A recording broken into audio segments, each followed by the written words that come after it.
warm welcome to South Asia Today, where we bring you in-depth insights into the key events shaping South Asia. I am Pratiksha Mishra, and here are today's top stories. Ambaji Marble carves India's path to global stone markets. Nepal local bodies call for social harmony after Madesh communal tensions. And Pakistani negligence leaves Pakistan-occupied Gilgit-Baltistan network paralyzed. Let's begin the show. India has vast reserves of high-quality marble used in construction, architecture and interior design, supporting infrastructure, exports, craftsmanship and employment. Producing over 40 million tons annually, marble defines India's heritage and modern elegance. Gujarat's GI-tagged Ambaji marble stands out for its purity and durability, empowering artisans and strengthening India's global marble identity. We have this report.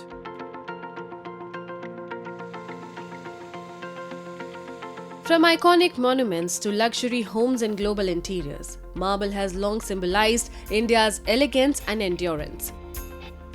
Rooted in heritage yet driven by modern demand, the sector is emerging as a key pillar of construction, infrastructure and exports.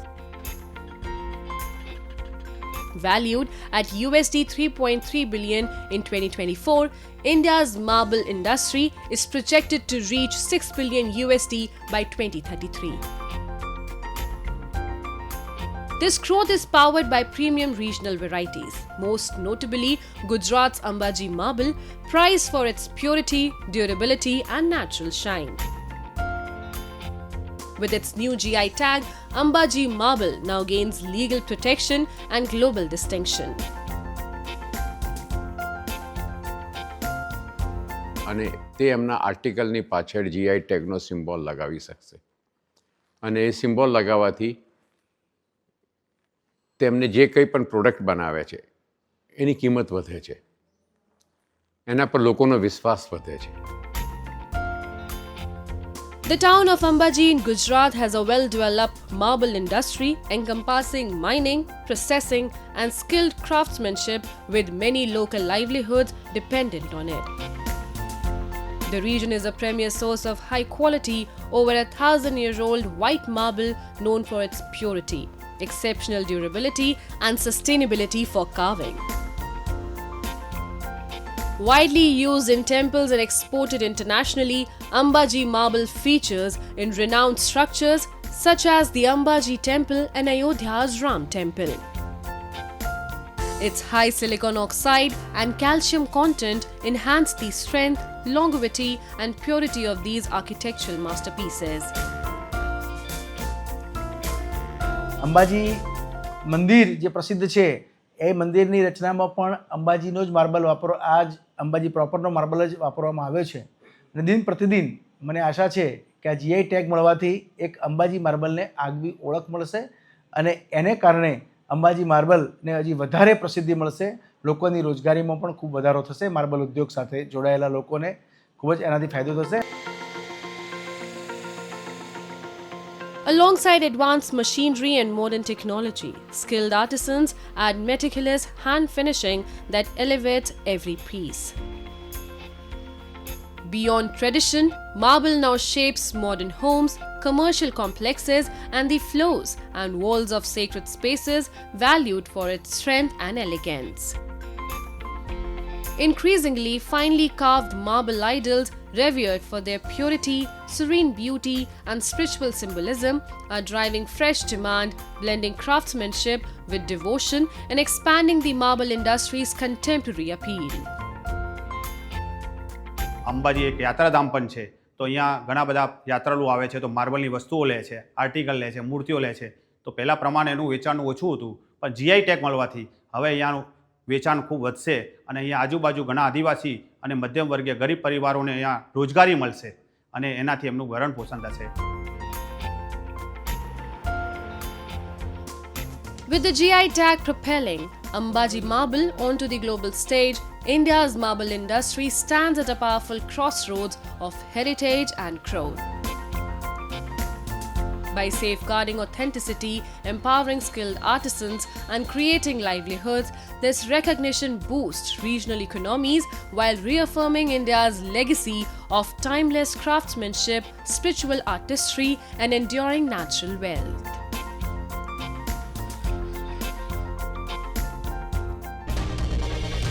Tensions continues to grip Nepal's southern plains after authorities imposed a curfew in Birganj following unrest sparked by controversial TikTok video. What began as an online post allegedly hurting religious sentiments quickly escalated into street protest, clashes with police, and incidents of vandalism, prompting heightened security across parts of Madhya province this week. While the curfew has now been lifted, security remains on alert as normalcy slowly returns to Birganj. The curfew imposed in Birganj town of Nepal's Parsa district following communal tension was lifted at 6 p.m. on Tuesday after a meeting involving leaders of all major political parties. The communal tension in Madhya province erupted after a TikTok video uploaded from Janakpur in Dhanusha district allegedly hurt religious sentiments. Authorities said the decision was taken after assessing the improving law and order situation in the city, which had witnessed protests and clashes over the past 2 days. Parsa Chief District Officer Bhola Dahel appealed to residents to maintain peace and restraint, expressing hope that normal life would soon return. मुस्लिम समुदायहरूले आफ्नो त्यो विषयमा उहाँहरूले विरोध प्रदर्शन गर्नुभएको थियो 2-3 ठाउँमा टायरहरू बालेर अलरेडी प्रदर्शन गर्नुभएको थियो र हामीले मुस्लिमका अगुवा र आन्दोलनरत साथीहरूसँग कोअर्डिनेसन गरेर र त्यसलाई चाहिँ हामीले अहिले स्थिति सबै कुरा नियन्त्रणमा आइसकेको छ र त्यसै सन्दर्भमा चाहिँ गम्भीरतापूर्वक लिई निम्न बमोजिम कानुनी दायरामा ल्याइने बेहोरा समेत सबैमा जानकारी गराउँछौँ भनेर हामीले अपिल जारी गरेका छौँ। खास गरी यो मुलुकी अपराध संहिता 2074 त्यसपछि यो विद्युतीय कारोबार ऐन 2063 बमोजिम चाहिँ हामीले यसलाई चाहिँ आवश्यक पर्यो भने कानुनी कारबाहीमा पनि हामी जान सक्छौँ भनेर हामीले त्यसलाई चाहिँ सार्वजनिक रूपमा चाहिँ एउटा अपिल जारी गरेका छौँ। The situation worsened in Kamala Municipality's Ward 6 after a mosque was vandalized, prompting heavy security deployment. Demonstrators staged rallies in and around Birganj, burning tires and chanting slogans.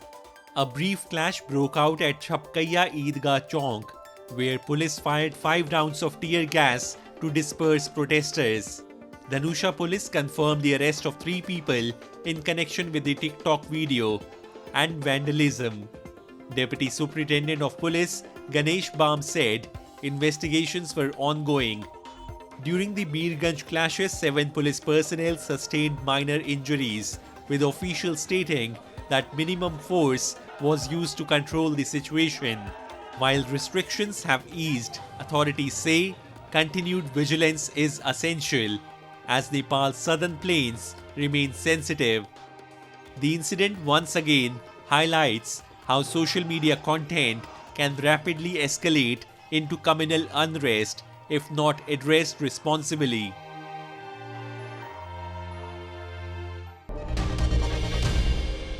Now we take a look at some happenings in Asia in our segment called Asia Watch. Indian Defence Minister Rajnath Singh unveiled the country's first indigenous pollution control vessel, Samudra Pratap, Majesty of Seas, in coastal Goa state this week.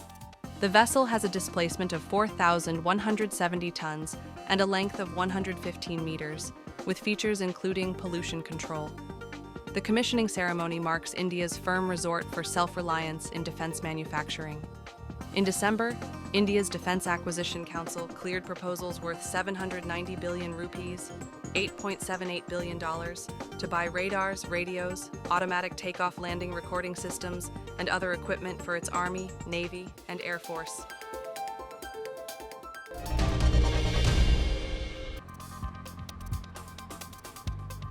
An alliance of left-wing groups, led by the Frontline Socialist Party, demonstrated outside the U.S. Embassy in Sri Lanka's capital, Colombo, against the U.S. operation in Venezuela on Saturday, January 3rd, in which the president, Nicolas Maduro, was captured to face drug charges in New York on Monday.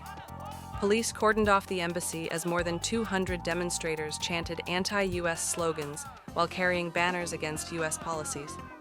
Protesters accuse Washington of wanting to take Venezuela's oil reserves and of flouting democracy. The operation to depose Maduro was biggest US intervention in Latin America since the 1989 invasion of Panama. There has been global consternation at Trump's seizure of a foreign head of state, albeit an unpopular one, and the UN Security Council was due to debate its legality and implications on Monday. Washington's allies, most of whom did not recognize Maduro as president due to vote-rigging allegations, have been more muted, stressing the need for dialogue and adherence to law.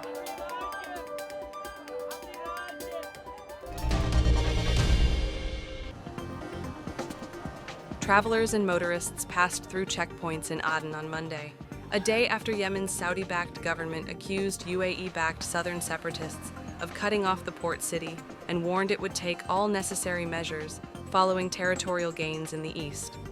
The Southern Transitional Council, STC, denied restricting movement into Aden, but the government's accusations underscored continuing tensions despite recent proposals for dialogue. Fighting between the government and the STC since early last month has deepened rifts within the Gulf-backed coalition, battling Iran-aligned Houthi forces. The Houthis seized the capital Sana'a in 2014, prompting Gulf intervention the following year and leaving Yemen divided into rival zones. The government said the STC had imposed movement restrictions and carried out arrests in Aden.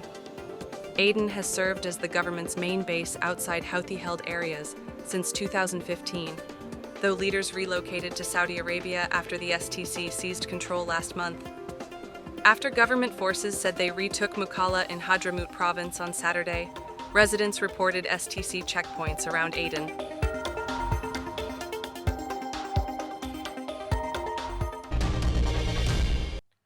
In Pakistan-occupied Gilgit-Baltistan, residents of the remote area of Jagloth are struggling with ongoing internet and mobile network outages, exposing a severe governance failure. Businesses, students, and families face isolation as connectivity problems persist, disrupting daily life and essential communication. Despite multiple complaints, authorities have taken no lasting action.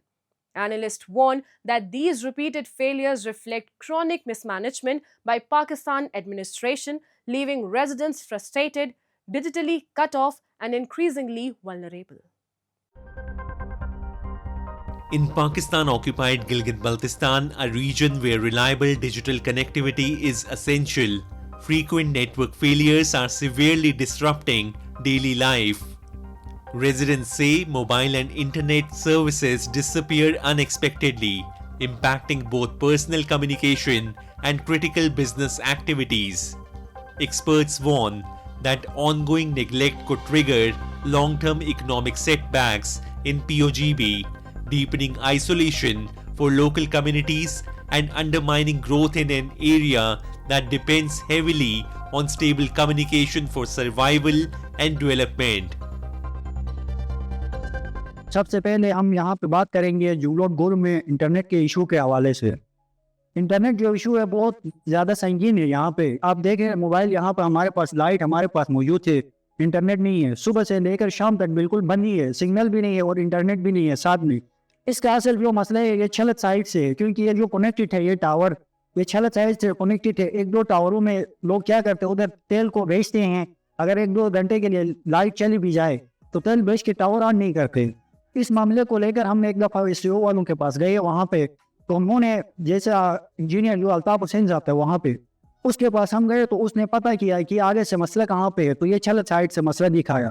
उसने action लिया। उसके बाद करीब एक महीने तक कोई breakdown नहीं हुआ था सिग्नल का, लेकिन जब टाइम काफ़ी गुजर गया तो वो लोग भूल गए इस मामले को। फिर अब स्टार्ट किया है। पिछले दिनों भी हफ्ता करीब नेट नहीं था हमारे पास। हमारे जो पैकेजेस होते हैं तो SCO वाले खुद अंदर से ही काट देते हैं, बस या कुछ या पैकेज इस तरह ही ज़ाया होता है। लिहाजा हुकाम से हमारी गुजारिश है कि नोटिस ले, इस एरिया को देख ले, आके कोई स्पेशल कोई टीम आके यहाँ पर विजिट करके खुद चेक कर ले, इस इशू को हल करे। न करने की सूरत में या फिर सारे मिल के ये सिमों को ही जला देंगे, कि टावर को ही मुकम्मल बंद करके दूसरी कंपनी के साथ हम राबिता करेंगे। Jaglote's communication networks serve as critical lifelines for businesses and residents alike. Persistent outages disrupt transactions, delay emergency responses, and hamper essential services. Experts and community leaders say these recurring failures highlight Pakistan's poor management of infrastructure and eroding public trust. The continued negligence leaves residents frustrated, anxious, and increasingly isolated, struggling to cope in a region where reliable mobile and internet connectivity is essential for daily life and economic activity. आज 3 दिन से पूरे जगलोट में इस काम का signal नहीं है। पहले भी कई दिन इस तरह सिग्नल नहीं था, हमने आगे कंप्लेंट किया था, कोई हल नहीं हुआ और ज़रूर से अभी तक हमारा राबिता नहीं हो रहा, सिग्नल नहीं होने की वजह से तो कोई दिलचस्पी नहीं ले रही है और हम खुद परेशान है। हमारा ऑनलाइन काम हो रहा है, हम परेशान है। सबसे पहले तो हम फौजी वायु को रिक्वेस्ट करते हैं, यहाँ गुर एक बिल्कुल मुकम्मल कारोबारी पॉइंट है। यहाँ हर वक्त हर बंदे के लिए सिग्नल की ज़रूरत होती है, क्योंकि या तो इमरजेंसी होती है या तो किसी ने कोई ना कोई चीज़ मंगवाने के लिए कॉल करते हैं, तो हमारे पास सिग्नल ने बहुत हमें डिस्टर्ब करती है। तो आज जब भी हम मोबाइल को निकालते कोई कॉल करेंगे कि निकाला तो हमारे पास सिग्नल मुहैया नहीं होती है। तो हम फौजी भाइयों को रिक्वेस्ट करते हैं कि अपने ये नेटवर्क को सही मुकम्मल करके हमें सिग्नल फराहम करें। In a landscape increasingly dependent on digital access, the chronic negligence of Pakistan's administration continues to leave Jaglote residents disconnected. Experts warn that without immediate intervention, economic and social isolation will worsen and public frustration may intensify. Restoring stable internet and mobile services is not just a convenience, it is a critical necessity for the survival and progress of communities in Pakistan-occupied Gilgit-Baltistan. In a strong push towards women empowerment and economic self-reliance, the Directorate of Employment, Jammu and Kashmir, in collaboration with the J&K National Rural Livelihoods Mission, organized a one-day women entrepreneurship and self-help groups Mela at Government Degree College, Kathua. The initiative aimed to promote women entrepreneurship, strengthen self-help groups, and facilitate onboarding under Mission Yuva, providing women entrepreneurs with a supportive platform to grow and succeed. Take a look. In an encouraging move to boost women-led entrepreneurship, Mission Yuva, Women Entrepreneurship and Self-Help Groups Mela was held at Government Degree College, Kathua. The event was inaugurated by Deputy Commissioner Kathua, Rajesh Sharma, in the presence of women entrepreneurs, self-help group members, and officials from various departments. Officials interacted with participants, applauding their innovation, hard work, and entrepreneurial spirit. Showcasing local enterprise and fostering self-reliance, Mission Yuva continues to empower women across Kathua and Jammu and Kashmir. तो मैं आपके माध्यम से यही कहूँगा कि जो हमारी महिलाएं, जो हमारा युवा जो कुछ काम करना चाहता है, रादर ये भी कहूँगा कि उनको काम करना चाहिए जो काम नहीं कर रहा है। और ये हमारी गवर्नमेंट की स्कीम्स हैं, इनका बेनिफिट लीजिए। और ये वर्कशॉप उसी बेनिफिट को लोगों को थोड़ा सा एजुकेट करने के लिए, अवेयरनेस क्रिएट करने के लिए यहाँ पे हमने आज यहाँ आयोजित किया था। और इसमें ये भी है कि जो हमारे अच्छे एंटरप्रेन्योर्स हैं, जिन्होंने अच्छा काम किया है, उनकी शो केसिंग होती है, क्योंकि ये एक मोटिवेशन का भी सोर्स होते हैं। तो मैं यही कहूँगा कि जो भी हमारे लोग हैं, कठुआ डिस्ट्रिक्ट के जो लोग हैं, जो अनएम्प्लॉयड हैं, ज़्यादा से ज़्यादा इन चीज़ों का बेनिफिट लें। डिफरेंट स्कीम्स हैं, चाहे मिशन युवा के अंदर है, जैसे बोर्ड ऑफ कंस्ट्रक्शन वर्कर्स हैं अनऑर्गेनाइज सेक्टर में, उनको बेनिफिट मिलता है, स्कॉलरशिप्स मिलती हैं उनके बच्चों को। दैन इंश्योरेंस स्कीम्स हैं हमारी, उसको भी हमने यहाँ पे शोकेसिंग की है, जो हर वर्ग के लोग जो हैं वो कर सकते हैं। लाइफ के डिफरेंट स्टेजेस में उनको बेनिफिट रहता है। तो बढ़ चढ़ के मैं चाहूँगा कि लोग इन चीज़ों का फ़ायदा लें। Highlighting the success stories emerging from the grassroots, several women entrepreneurs shared their business journeys, inspiring fellow participants to pursue self-employment. To further strengthen women-led enterprises, the Deputy Commissioner distributed loan sanction letters to new entrepreneurs under various government schemes, including Mission Yuva.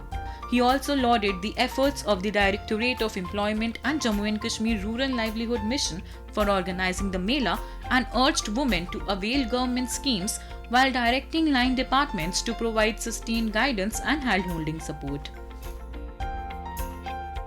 तो department agriculture ने 2021 में एक project start किया था जिसमें हमारे 257 पंचायतें हैं whole of the Kathua district में और 278 ग्रुप्स हमारे बन चुके हैं जिनमें से कुछ उम्मीद के हैं कुछ डिपार्टमेंट ने बनाए हैं जो JKRLM आप सुनते हो कुछ उसके अंतर्गत बने हुए हैं कुछ डिपार्टमेंट एग्रीकल्चर ने बनाए हैं वो डिपार्टमेंट एग्रीकल्चर सभी को ट्रेनिंग देता है जो ग्रुप्स काम करना चाहते हैं सभी को प्रमोट करता है और 278 हमारे जो लेडीज के ग्रुप्स बने हुए हैं उनमें 150 एक्टिव हैं और बाकी उनको देख देख के एज अ रोल मॉडल खुद को प्रमोट कर रही हैं. On the occasion, numerous women self-help groups and NGOs showcased their stalls displaying a variety of locally produced and manufactured items including mushroom cultivation, honey, traditional foods and pickles and artificial decorative products. The exhibition highlighted the creativity and enterprise of women, reflecting their efforts to promote local production and contribute to economic self-reliance. आज का ये जो कार्यक्रम है ये सिर्फ एक औरतों के लिए महत्वपूर्ण तरीके से आयोजित किया गया है. हमारी जो महिलाएं हैं जो खुद घर बैठकर अपना कुछ बिजनेस शुरू करना चाहती हैं और जैसे हमारे सेल्फ हेल्प ग्रुप की महिलाएं हैं जो साथ मिलकर एक दूसरे की मदद से अपना बिजनेस शुरू करती हैं और समाज में ना सिर्फ अपने परिवार का बल्कि पूरे समाज को आगे बढ़ाने में मदद करती हैं. तो ये उसी के लिए एक इंस्पिरेशनल और अवेयरनेस प्रोग्राम आज आयोजित किया गया है. देखिए ये जो हमारा प्रोग्राम है इसके हम हर एक ब्लॉक में हर एक पंचायत में जाके अवेयरनेस प्रोग्राम आए दिन करते रहते हैं और इस सारा जो स्कीम है ये पूरी ऑनलाइन स्कीम है. उसको अगर अपना कोई भी फॉर्म भरना है अपनी एप्लीकेशन मिशन युवा से रिलेटेड बिजनेस की भरनी है या और भी किसी भी तरीके की हेल्प चाहिए वो हमारे ऑफिस से डायरेक्टली कांटेक्ट कर सकता है या फिर हमारे युवा दूत जो हर एक पंचायत में नॉमिनेटेड हैं वो अपने युवा दूत के पास जाकर अपने नियरेस्ट SDM ऑफिस में जाकर कहीं भी एडमिनिस्ट्रेशन के पास जाकर अपना आइडिया रख सकता है और उसकी पूरी तरीके से डिपार्टमेंट मदद करेगा. The Women Entrepreneurship and SHG's Mela at Kathua highlighted the remarkable development and inclusive growth in Jammu and Kashmir, with stalls showcasing local products like mushroom cultivation, honey, traditional foods, pickles and decorative items. The event promoted self-employment and entrepreneurship. Guided by the Proactive Administration, the Deputy Commissioner, Directorate of Employment and GNK NRLM, the Mela reinforced women empowerment and sustainable economic progress across the region. As we wrap up today's episode of South Asia Today, we thank you for joining us. We'll return next week at the same time with more insights and updates. This is Pratiksha Mishra signing off on behalf of the entire team. Until then, stay safe and goodbye.